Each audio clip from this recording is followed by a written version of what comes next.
এ গোকুল বৃন্দাবনত কৃষ্ণ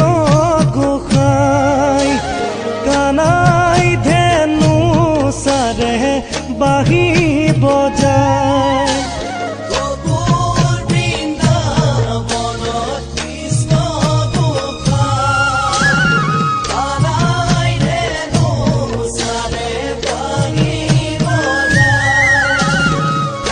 বাঁহী মাতে